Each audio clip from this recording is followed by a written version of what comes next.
Today we are here with the first in our series of questions and answers from you, our audience, and we have a brave volunteer, Lindsay Calzone, who has asked a very common question and bravely volunteered. Lindsay, what is your question for us? Hi, yeah, my question is how can I connect on my pages for when I query my manuscript to agents? I know that those first few pages are vital to connecting with an agent. So if there was any foolproof advice that you had, or just in general, on how to just get that connection And started. I, I mean, I'm I feel like this is probably one of the most common questions we get. So, really, oh, yes. Yes, because I think, especially, and it's so fascinating to me that you notice the word connect in mhm. all of these, because I really do think that is a very large factor for a lot of people. hmm And I think from watching all of your videos, which thank you so much for posting, Mhm. they've been so helpful. A lot of the agents say that they just want to connect with the story. So that just I think that's what made that word stick out to me. Like what makes them tick, what makes them connect.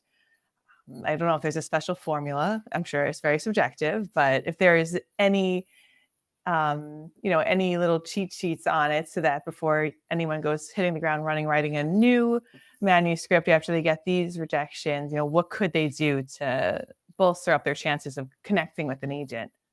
Yeah, can you tell me what you write first?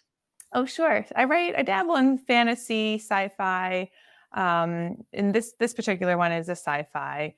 And so I know that the characters connecting a character in a new world can be a challenge. So I purposely put in this manuscript, I have it set in a regular normal place to show that she's a regular girl and can connect with anyone, even though she's about to go into a crazy world, that's never really been explored before. Yeah, I Okay. was asking because I think it's so interesting because there's different answers for everything when it comes to first pages, but there's also really general things we could help you with too. So I'm going to poke at this for a little bit and then I'm going Sure. to let Jessica, like, why start with the normal world if you're going to move into a sci-fi world? It's a good question. I thought that it would create that magic, stir some suspense with the reader, because in the first few pages, I plugged in some hints that I think something pretty wild is going to happen here. Why did the man that come into the bar, why is he soaked? Like, why is there a magical submarine that seems a little off at the dock? Something's about to happen. And I really wanted those first few pages to be page turners, that the reader's just excited to get into whatever world that the author's promising that they're going to dive into. Could you read some of your rejections for us? Of course. Yeah, I'd love to read some of my rejections, and I'm very appreciative of these rejections. They were very sweet from the agents. The first one is, thank you so much for sending me your manuscript. While I really appreciate the chance to consider your manuscript, I did not connect with the opening pages enough to move forward. Unfortunately, I'll have to pass. The second one is, thank you for sending your manuscript. While I appreciate the opportunity to consider your work, unfortunately, I don't feel I connected enough with the story to be the right agent for the project, and so forth. And then the third one regarding connecting was, thank you so much for thinking of me. I appreciate the opportunity to consider your writing.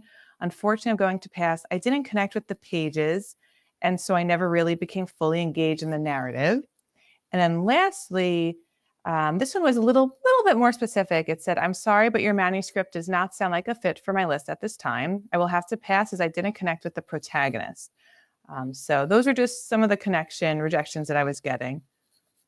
Okay, so that's really interesting. You're right. The word connect comes through multiple times. And I think it's very insightful of you to figure out that that is the common theme. A lot of Thank you. people might just take this and wrongly assume this means agents hate me and I should throw out my manuscript. I'm glad you didn't do that. It's a common reaction, but it doesn't mean it's the right one. So don't worry. It's not like they're out here thinking, oh my gosh, this is terrible, give up. It's not that at all. If anything, the fact that they're giving you something specific is really helpful and Right. hopeful. So to me, I think that the biggest way to connect with a character is kind of the same way we connect with people when we meet them, Mhm. right? Makes It's so sense. much easier to connect with someone who isn't perfect. It's so much easier to connect Mhm. with something who's worried about something we've worried about. It's Mhm. so much easier to connect with a person who is kind of thinking about, oh my gosh, what is my next step? And it's easier to connect with somebody who is coming in with a very specific energy. Okay. Some So anxiety that we can all relate to. it doesn't necessarily have to be anxiety. It could be excitement. It could be any of the seven deadly sins will probably help you Sure. out on this front. So anything that we can relate to that is a strong, specific feeling and energy Okay. is usually the easiest way to get someone to connect. Because then, even if we're starting in our world, if it's going to be sci-fi, we need to know that that emotional thread is going to continue. Mm. And it sounds to me like you might be understating more than you believe that you are, because you said you're hinting that things are happening, Mm-hmm. but Yeah. a man could Mm-hmm. have been caught in the rain on any planet. Right. You're right. Right. And I wanted to become kind of grounded about where we were before this conversation, because it was interesting to me that you said we started in the real world. We have these exciting things happen. But so that's kind of setting and situation, variables, but you didn't really dive into character at all. So that's Mm. another cue there. You're like, oh, it starts all these magical things are happening. But really we enjoy story for the character.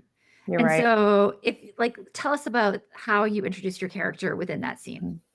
Yeah. And to that point, I was more excited about the plotting for this first, and I absolutely plotted it first without even knowing anything about my character. So that was a learning curve on how I should write. I should really understand my characters, what makes them tick, what they want from this first, instead of this exciting, magical world for escapism. Because as much as people like to escape, they want to escape with someone that they trust and want to know more about. So that's definitely something that I should switch for the next time. Um, and I'm sorry, what was your original question again?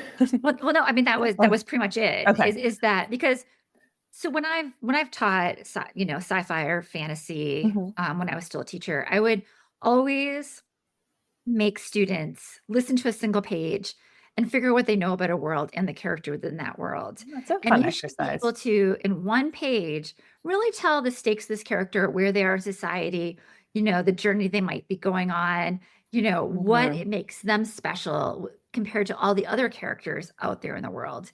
And I think unless you've really done that study, then it can be really difficult. So connecting for a cold reader often is that, well, why do I care? What Okay. about this is why I care? And it sounds like you maybe need to go back to those first pages and do a real study of character. Mhm. When you say special, what makes them special? Um, so you want it special within the parameters of someone that's also kind of real and relatable, right? Or Right. Well, I some mean, or I think special can be anything, okay. right? Like if you think of all the great characters, they're all different. I mean, I guess like what makes I'm watching The Sopranos right now. I was kind of like, I kind of missed it. I was teaching back then. And so I didn't stay up that late. But Mm. but like Tony Soprano is this amazing mobster, right? But he has a kind of True. like he's like killing people, but he's also, kind of like a good dad, Mhm. he's and he's cheating on his wife, but he's also sometimes a good husband, like all Right, these things. multidimensional. Right. And I think that Mhm. every character that you can play with, and I was immediately thinking of The Red Queen by Victoria Aveyard. Mhm. Um, did I say that right? Sorry, Victoria, if you're listening. But such a great opening scene, right? I'll Where have we to know read that. exactly, we know the world and we Mhm. know where that main character is within that world.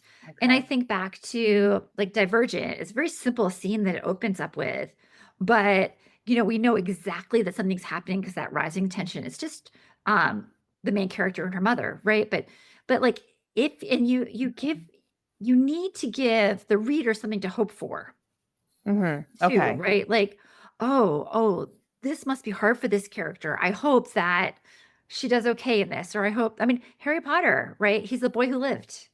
Right. No, I think that's a good takeaway. Rising tension. I'm gonna keep note of that because it in the first couple pages, I had her relate by there was some contrast, but she's basically waiting tables while all these college kids her age are in, and she was comparing herself to them that she'll never be like them, she'll never belong.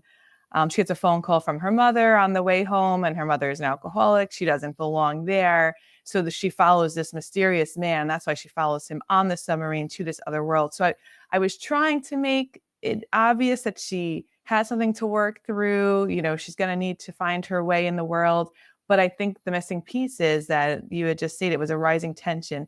Yeah, so what that she doesn't feel like she fits in with these people? Like, that's maybe not enough. Maybe Right, but there how was an could you use argument. right, how can you use I was just gonna say that. How can you use Yeah. those people to expose something about her? Yes. I Yeah. think that's anytime you can use other characters to expose internal, is it first person or third? Mine's third person. So third person can be even trickier, I think, because I think Yes. for first person, you can kind of get in there a little more, you can go internal.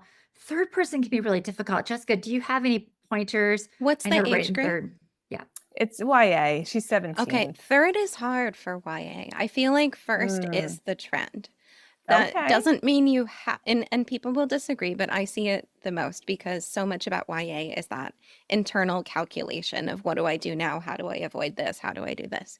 To me, though, it sounds like you aren't making the moment big enough because think so you're right. many characters could be at work waitressing and then get a call from their mom and then be in a desperate place. To me, I think it needs to be so much larger that we understand why we started here.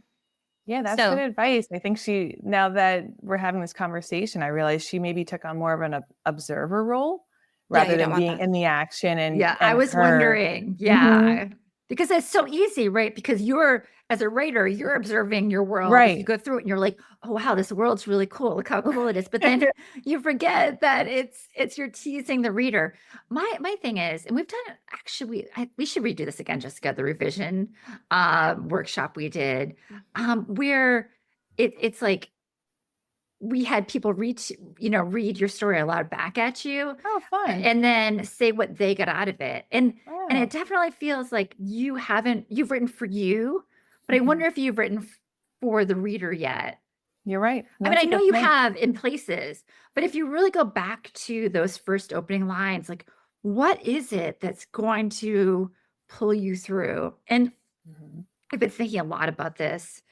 I'm drafting right now a new piece, and I think I have 10 points of tension that I'm playing with at all Mhm. times. And I'm hiding these points of tension everywhere. And I'm just kind of like dropping them. And Mhm. so if we look at her stakes, how many points of tension do you know about for her? Okay. So Yeah. if you're putting 10, you probably need to know 30 that you just know. Right. And so it's kind of that the Hemingway iceberg thing. And Mhm. you have to know so much underneath, but only a little bit is going to come off the top. But the more you know about this character and the more that she is like just a fully, formed person, now that you're at the end of the book, going back to the beginning of the book and looking at that really carefully, because the submission process is different than, right. Probably, and everyone says, oh, once you get to page 40, it gets really good. Once you get to page 70, it gets really good. Mhm. Right. I don't know if you've had that You're right. feeling, but that's probably when you hit your groove. But Right. going That's when you know your back, character. Yeah. No, you're right. And that's the points of tension. That's that internal conflict that they definitely need. And You're keep in absolutely mind, right. you have two layers of distance here. You've got the third Mhm. person, and then your character Mhm. is observing. So that right Yeah. there is probably enough to make people not really connect. Now, one Yeah. way to kind of counteract that is to zoom way in on a detail and zoom way in on emotionally what the stakes are, what she's afraid of, what she hopes will happen.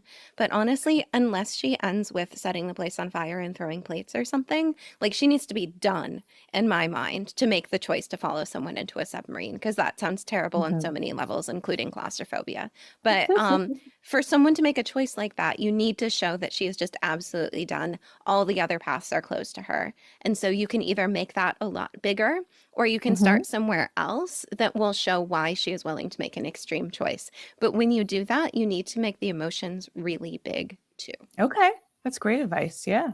So, And then how would you make the emotion really big? Is she just having internal thoughts in her head, like an no. internal dialogue? Okay. It's No, just it things has to happening in be a her. balance of things that happen to her, which create emotions, which have her do things, which make things happen.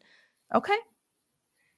So Yeah. maybe, for example, she gets into a fight with a customer. Maybe the milkshake machine breaks. Maybe the dishwasher is bubbling over everywhere. Maybe there are some kids that she knows from school who are consistently awful to her and they're like Mhm. throwing gum in her hair or something. Think of all the ways to make it worse.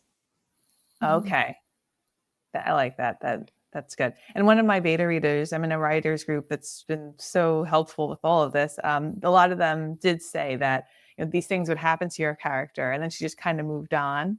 And I think I was following advice that I heard a long time ago. Write a story that you would like to read, and I think I like to read books where it's less thinking about what's going on and more just doing. But that's not the feedback that I have been getting. People do want to think about how is a character dealing with the death of her friend, or and maybe that's how I would deal with it personally. Yeah. I just kind of move Well, on quickly, and that's not the way to go when writing a YA novel. well, okay. Picture yourself. You are in this. Is it a diner? What's the restaurant It's like? kind of like a dive bar. Okay, so she's in the Mhm. dive bar. She is serving people. You see someone, and people are throwing gum in her hair, and the dishwasher is boiling over, and the milkshake machine is broken, and someone's starting a fight in the corner, and the character is just like, that's fine. Harder to relate, right? Right. Because you need that vulnerability. You're right. Yeah. So she should react to it, maybe show that it angers her. Maybe she gets into a little bit of an argument, or Well, vents that's to the a friend. challenge with third person, right? Yeah. Because Right. you could Yeah. have her think about things, you could say, and then she thought about how much she'd like to burn the place down. That at least provides us with some imagery. Or Sure. she thought about the time that, her boss did X, Y, and Z and she nearly quit. She thought about the time that her coworker threw down on Flashback. her Mhm. apron. Yeah, like Okay. give her some thoughts that at least show that she doesn't have this wall between Mhm. herself and the world. It's a good way to Yeah, put it. yeah, and I'm wondering if there's some sensory details that could give us, so if we're staying in third, some sensory details can give us insight into the vibe that we're supposed to be Mm. understanding. There are Mhm. those things, and we talk about the details, right? Like I worked in the restaurant business for 10 years, and I was always shilling lobsters here in Maine, Poor and you thing. just, and you would just be like just drowning in lobster carcasses, and you're always dropping hot butter in someone's lap. There was always something, right? And then you go in the kitchen, and there's always like the chef just is screaming at you. The dishwasher just got out of jail. The pressure points are everywhere, but I don't think that's enough, though. I Mm. think that those are like, you need to have something besides that. Maybe the phone is beeping and something is Mhm. happening. Like, or your boyfriend is across the room and he's with another girl and he Okay. doesn't know you're there. I mean, like multiple tensions, right? Like it's when you're in those moments, but you're launching a story, right? Because those are all bad. But what is it? What is it for her that's going to. Overstimulate her. Right. I mean, is Mhm. if her dad was is her dad with a girlfriend, but he's still married to your there's all these Mhm. things that you could use to have emotional, and she could be fleeing and she could just like drop everything and run, and then something could happen, right? But with just if we're just using this restaurant as tension, I don't think it's enough. I think there needs to be something there that you're going to tie to. And if you don't have it, then it's not the place to start. No big Okay. deal. Just start somewhere Mhm. else. Mhm. Yeah, I That's think your good advice. keyword is messy. You need to make it a little bit more messy, both in what's happening around her and how she feels. And you need to get rid of this perfect layer between her and the rest of the world. I think that layer is what's really keeping people from connecting. It's almost like she's got a Yeah. force field where, all Yeah. this stuff is happening, but it's just bouncing off her. That's not how most real people react. You're right. I'm protecting her probably. You are protecting Yeah. her. You are protecting her. You ultimately know that she will be okay, Mhm. but it's really hard to connect with characters who don't react. No, you're right. I think you both hit it on the head. This is really great advice. This is exactly what I needed. Okay, so let's recap for everyone out Mhm. there who is having problems with the connection. So let's see. Again, super common. So many people will get feedback like this. And so, like, please don't feel like you're alone. This is seriously something that I hear about all the time. And everyone is like, what in the world does connection mean? To me, again, it's the same thing as what would make it so somebody who you meet at a party is someone who you want to keep talking to. You know, they're not so perfect that it's intimidating. They react to things around them. They have a full range of emotions. They have the things they're looking forward to and the things that they're afraid of, which also helps us like cast a little bit of light around the room of this might happen, this else might happen, so we can kind of go forward and back and imagine what that will be like. And we really need to use the setting to stimulate them to show what's going on the inside, especially in third person. Yeah, use them together versus siloed. That's, I think, what I was doing. Like, here's the setting, check. Here's what's going on in her head, check. Here's what's happening that's engaging her, check, instead of merging them all together. Well, Lindsay, that's just learning how to be a writer. I mean, like, wait, I don't know. It's so hard. It's so much different than writing a paper or, like Right. to get all the things right is, I mean, some people are like, oh, I just wrote a book and I just get it published. And that's Yeah. so rare. Yeah. I just want to punch those people. Exactly. Sorry if you're one of those people listening. You said it, not me. But I mean, you're like, oh, I just sat down and casually wrote this book and I casually had an agent over the weekend. And I have heard those stories and I'm like, oh, that is amazing. Right. But yeah, this is a rite of passage. This is right. This is part of it. And, it's homework for you. I know you're a mom. So like, this is like an easier version. Do you have Netflix or Hulu or something like that? Okay. So spend an hour, watch the first 5 minutes of all the different shows. Mm-hmm. How do they introduce the characters? And I know this is film, but this is just something fun that you can do that you can do it while your daughter is sleeping or whatever. Yeah. Sorry, I was just that your child is sleeping. But just look at like what would you keep reading and why? And you can go to the library, open up 15, sci-fi books. Which ones would you keep reading and why? Yeah. And once you start realizing that, you're going to get your own way of doing it. And the thing is, like, there's no one way. There's 1,000 different ways to do it, but you just kind of have to have it, the just enough, and that's what makes people care. It can be really simple or really complicated, but it's that something that's incredibly hard to find, when you're the writer. Yeah, no, that's great advice because it still gives you the freedom to be creative in how you get there. But there's definitely some objective takeaways here of how to keep that undertone of tension and connection while getting to be creative.